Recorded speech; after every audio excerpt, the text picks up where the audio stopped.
Hi, all of you wonderful scuba divers out there. Welcome to the Scuba Diver Magazine podcast in 2025, where I break down the latest scuba diving news and things that have piqued my interest over the winter period, because I've been away for a little while. This week on the podcast, 7 tourist divers and their local dive guides spent almost 30 hours floating off the Pacific islands of Palau before being rescued by what the US Coast Guard has described as a Good Samaritan fisherman. International diving medical experts have come up with a joint position statement on the subject of immersion pulmonary edema. They're basically saying that if you've ever had an IPO, you should stop scuba diving.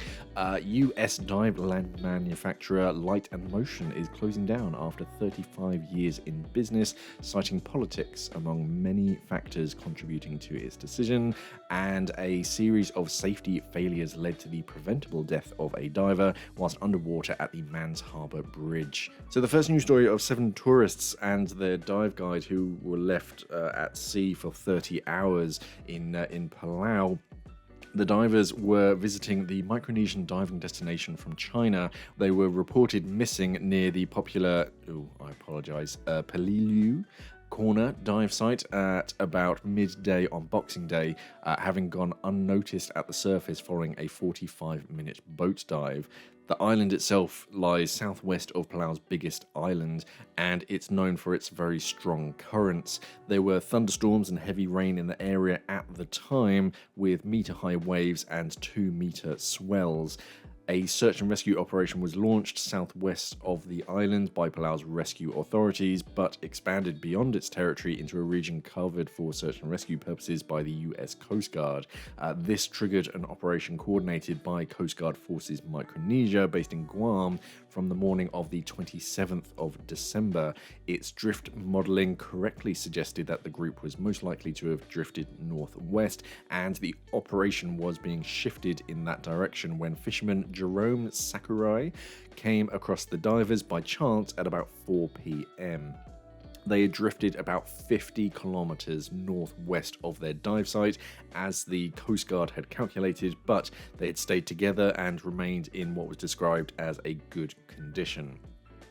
Quoting the mission coordinator, Coast Guard Commander Ryan Croce, the safe recovery of 8 missing divers near Palau Corner is a testament to the incredible community spirit of Palau. A local fisherman's vigilance and swift action ultimately brought the search to a successful conclusion, showcasing the vital role of Palau's residents and their deep connection to their waters. So yeah, another story of divers being caught in currents and bad weather as well means you're harder to spot in the surface. If you can afford an EPIRB or a PLB, a personal locator beacon, then they do earn themselves. So especially if you're diving these kind of conditions, sure, you can have a DSMB. However, if you've got 2-meter swells, then that can quite easily make a DSMB disappear from a reasonable distance, whereas an electronic signal is much easier to find. International diving medical experts have come up with a joint position statement on the subject of immersion pulmonary edema, the condition that has come to concern scuba divers as well as snorkelers and other surface swimmers. It's more commonly known as IPO because it's a lot easier to say than immersion pulmonary edema. And the key takeaway from the joint statement is that the specialist group strongly advised divers with previous suspected or confirmed IPO to think hard before pressing on with further compressed gas diving. Such divers should consult a doctor or a cardiologist well versed in diving medicine before considering resuming their in-water activities, they say, because surviving one incident does not indicate that they will survive the next.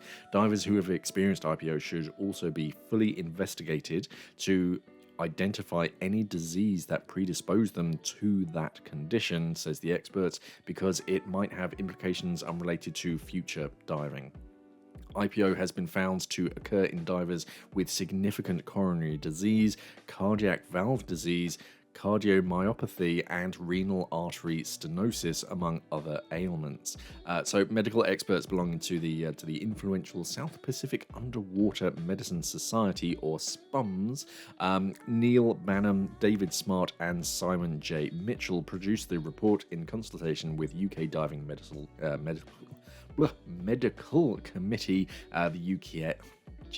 the UK DMC, and members Peter Wilmshurst, Mark S. Turner, and Philip Bryson.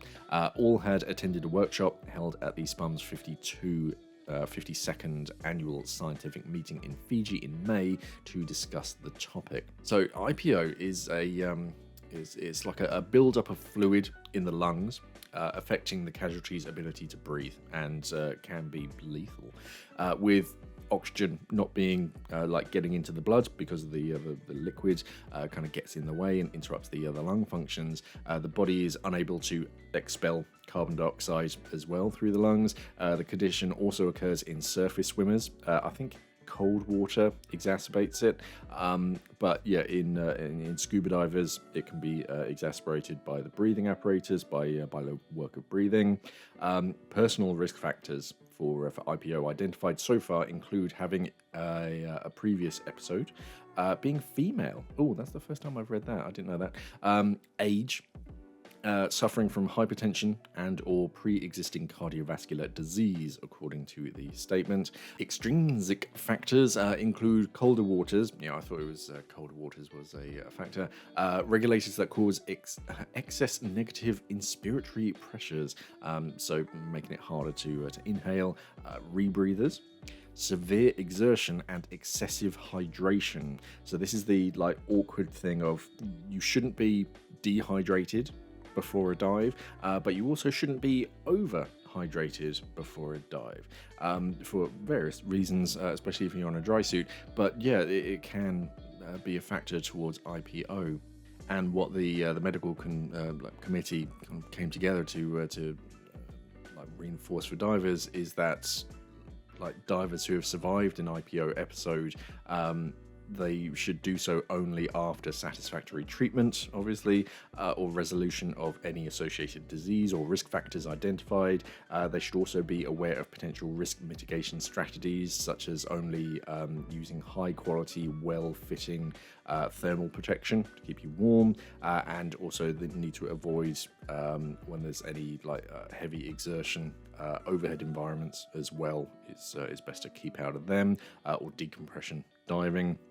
They should also dive only if sure that emergency oxygen will be readily available, and should avoid pre-dive overhydration, while CCR divers should steer clear of using back-mounted counterlungs. So yeah, if you're not into rebreathers, the location of the counterlungs, which are basically plastic bags that when you exhale, the gas goes into them, is why your buoyancy doesn't change when you're inhaling or exhaling on a rebreather.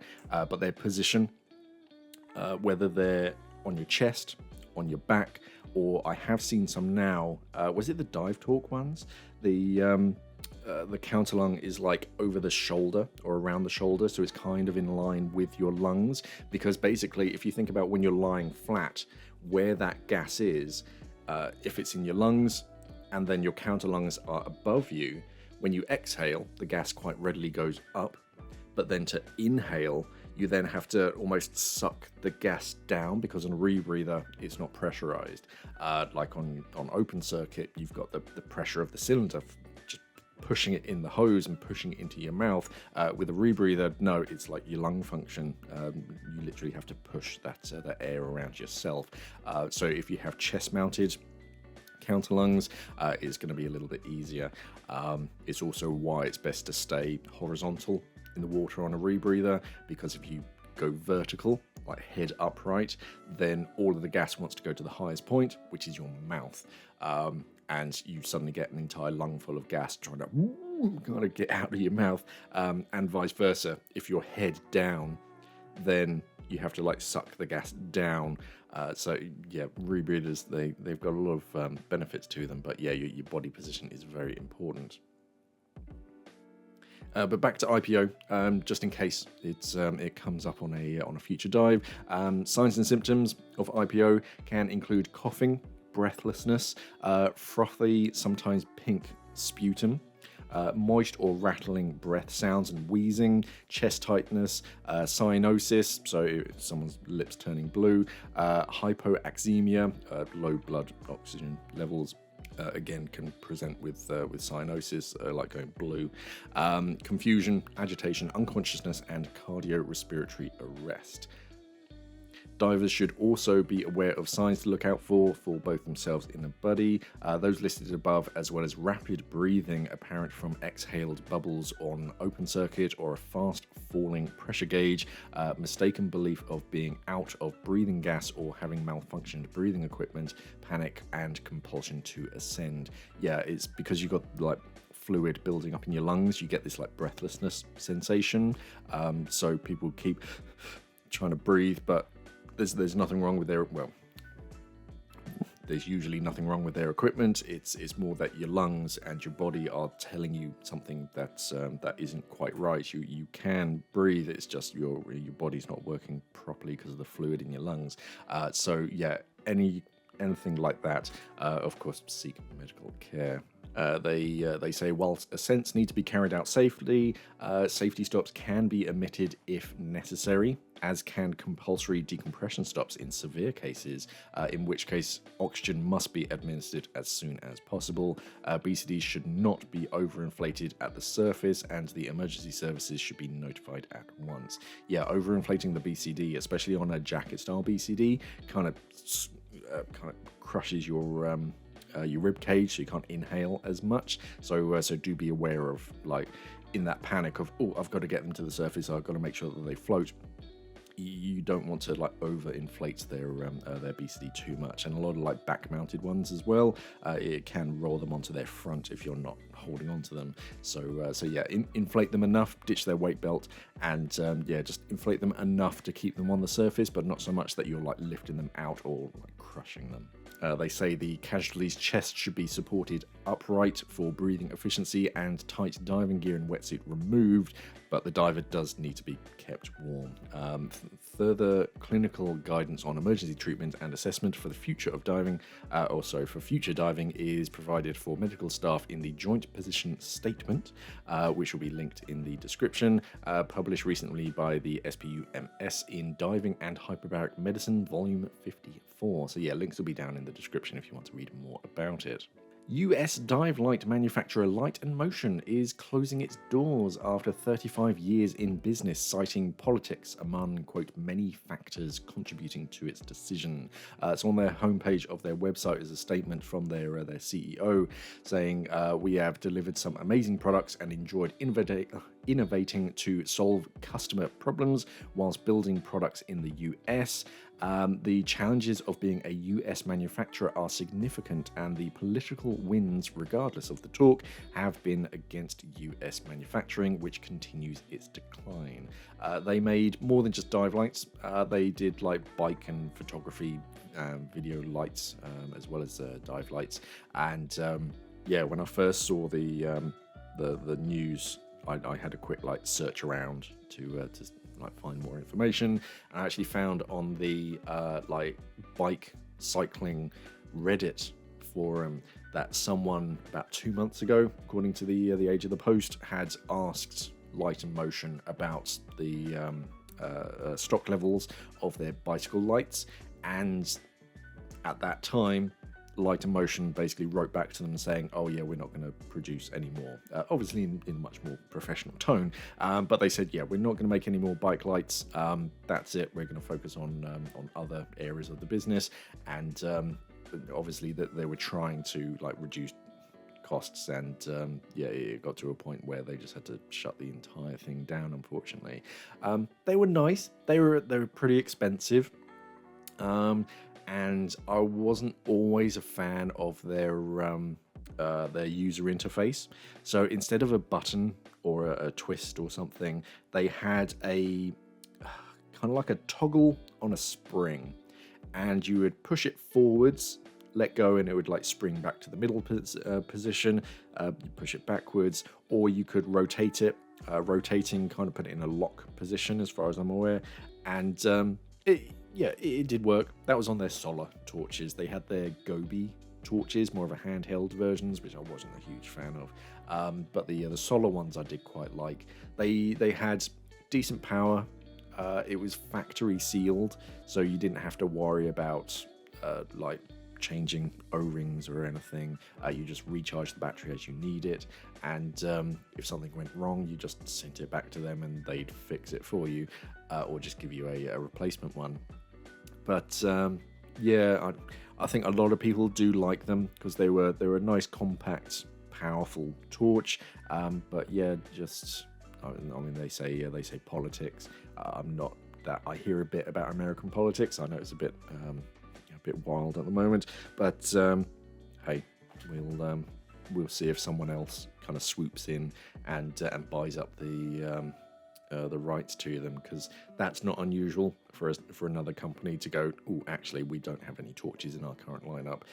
Let's buy this company, and we can continue to produce the torches, but under our brand name. So yeah, time will tell. We might see something, but yeah, it's a matter of existing lighter motion torches are going to get really hard to find like replacement parts or any like warranties or things on them. So yeah, sad news, but hopefully there'll be a glimmer of sunshine if another company comes in and tries to keep them going. A series of safety failures led to the preventable death of a diver whilst underwater at Mans Harbor Bridge on Croatan Sound in North Carolina, according to the U.S. Department of Labor. So, Maryland-based contractor Coastal Gunite Construction failed to evaluate the health of a 47-year-old diver before he started his new job for the company last June. The department has found, and as a consequence has suffered fatal injuries. The company has been in business since 1983 and employs divers for marine infrastructure construction, maintenance and repair. Investigators with the Department of Labor's Occupational Safety and Health Administration, or OSHA, found that a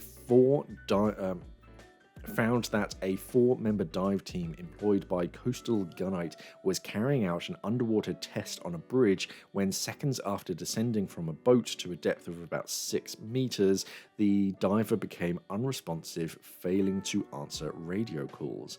Team members extracted the diver from the water and performed CPR whilst waiting for emergency services to reach the scene, but he could not be revived. OSHA's investigators identified several safety deficiencies at the dive site, including Coastal Gunite's failure to assess workers' fitness for diving and ensure that first aid supplies and a manual resuscitator would be readily available. In addition, the company had improperly positioned an air intake, exposing employees to possible contamination of their air supply, and did not perform regular air purity tests on compressor systems or test air hose pressure annually. Quoting OSHA's Raleigh Area Office Director Kim Norton, ensuring that employees are physically fit for commercial diving is a fundamental part of workplace safety. Employers have a duty to protect their workers by implementing strict safety protocols and thorough pre-employment evaluations, particularly in high-risk industries like commercial diving. This tragic incident could have been prevented. OSHA cited Coastal Gunite Construction for 4 serious violations and proposed penalties of $40,329 US, so that's 31,890 British pounds, which is the maximum amount that it could legally recommend, and the company has no option to contest these findings. Yeah, you often see on forums and just chatting with divers talking about like commercial diving, how like strict things are in the EU and like the UK, because we have all these requirements. You have to have this like yearly medical test to make sure you're fit and healthy. You have to jump through all these hoops with all the like certifications to keep all your equipment like up to date and serviced and everything. There's so much like paperwork and making sure that everything's done just right. But this is the exact reason why, because people die. And it's not just a matter of, hey, let's just save a bit of time. It doesn't matter where the air intake valve is. It's like, that'll do. Okay, it's sucking in the exhaust from some motor. Yeah, that's what someone's breathing. And for something to happen at just 6 meters, then yeah, it's probably just the gas. The inquest will probably go into more details about it, but yeah, all these kind of things. You've got to make sure that people are fit and healthy to work underwater. Yeah, if that means that you have to go through a medical checkup like once a year, fine. That's fine by me. As far as new dive gear goes, this is quite an interesting week. Out of nowhere, a few things dropped. The biggest one was the AquaLung AquaSense, which is a new regulator.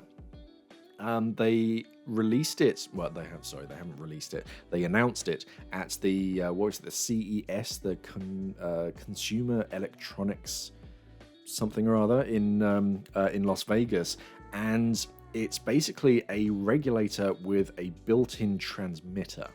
So it's it does make it look quite large for a regulator first stage. It's got a light bar all the way around like one end of it, and instead of like other transmitters, lots of transmitters have like beacon lights on them, and they're relatively weak LEDs, and it's just to tell your buddy or yourself a visual color-coded indication of how much pressure is in the cylinder. If you've got lots of gas, it'll be green. When it starts to get down to like halfway, then it starts to turn amber, and then when it gets really low, it turns red. Just so that if a diver's not paying attention, their buddy can see on their transmitter, hey, their transmitter's blinking red. Let me just check up on them. They'll check their gauges and go, oh, Struth, yeah, I don't have enough gas. Let's surface. It's that kind of thing.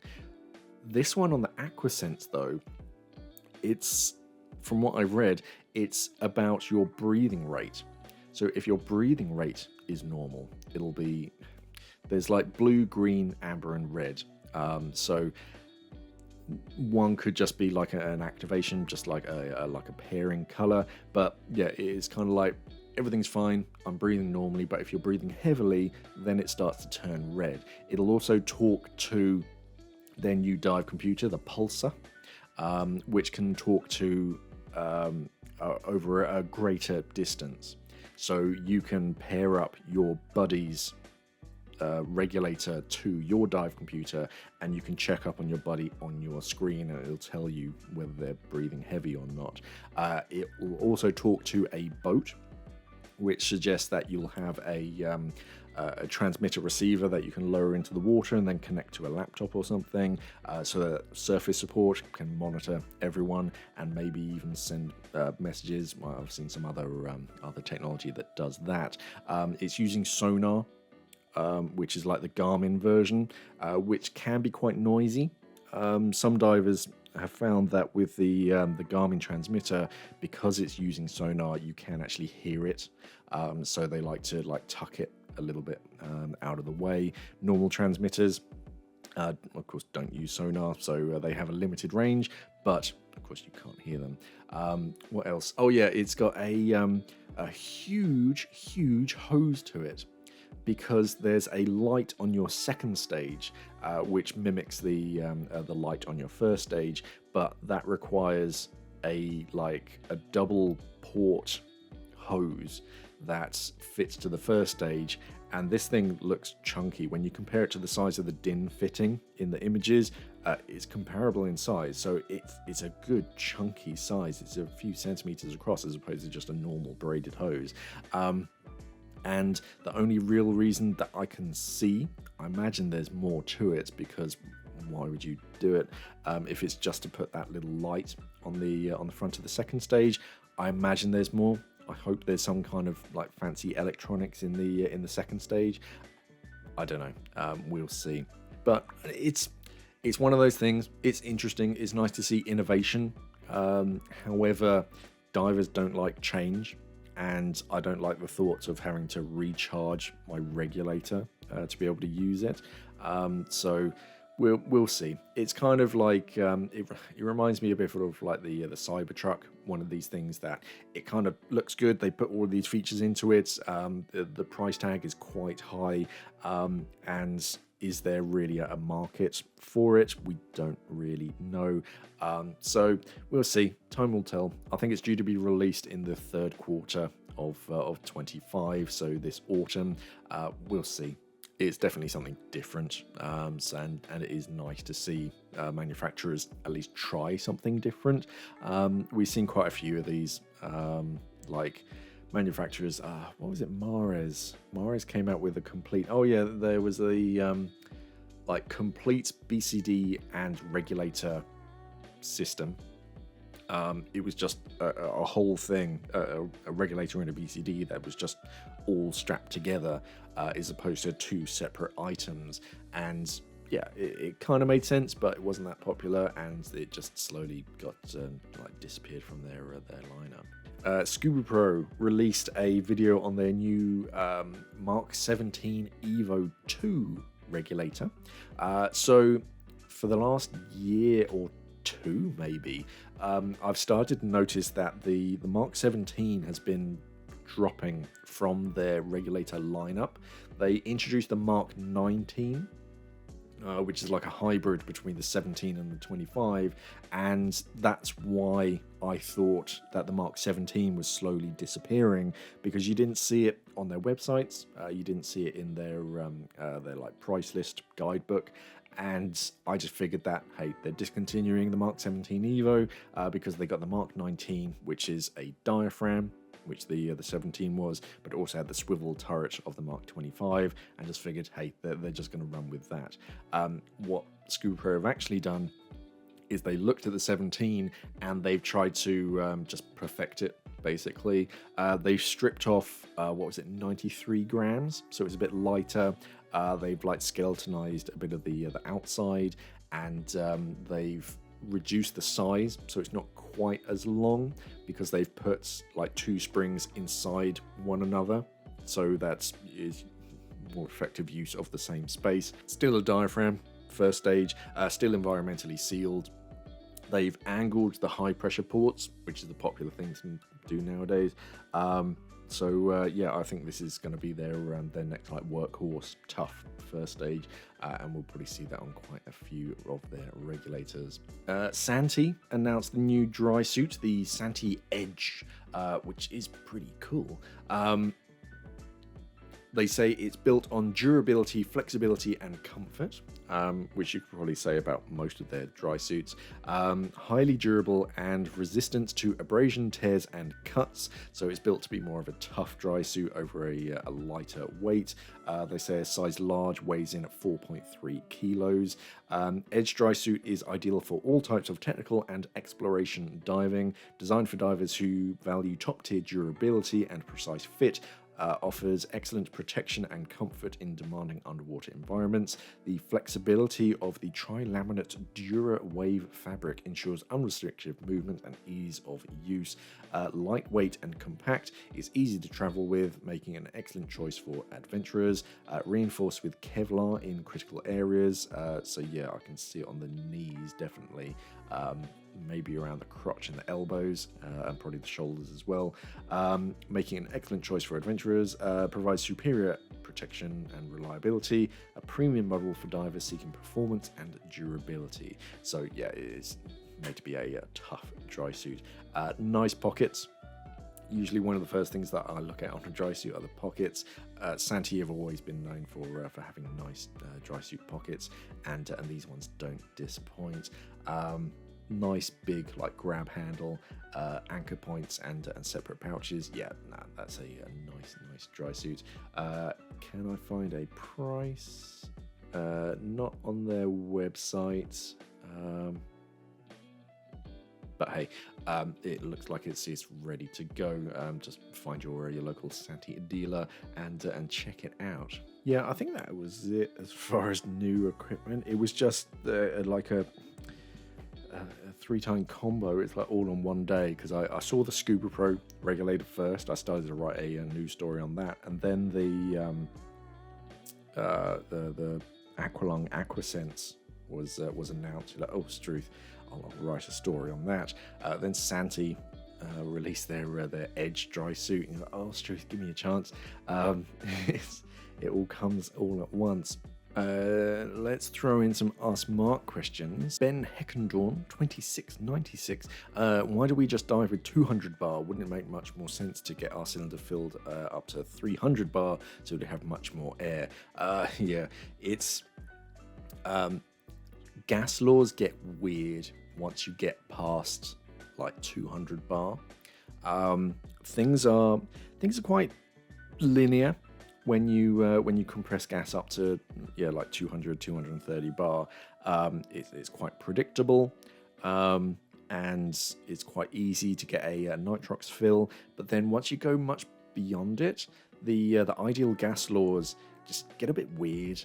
The gas acts less like a gas and like individual particles because they're packed in so tightly.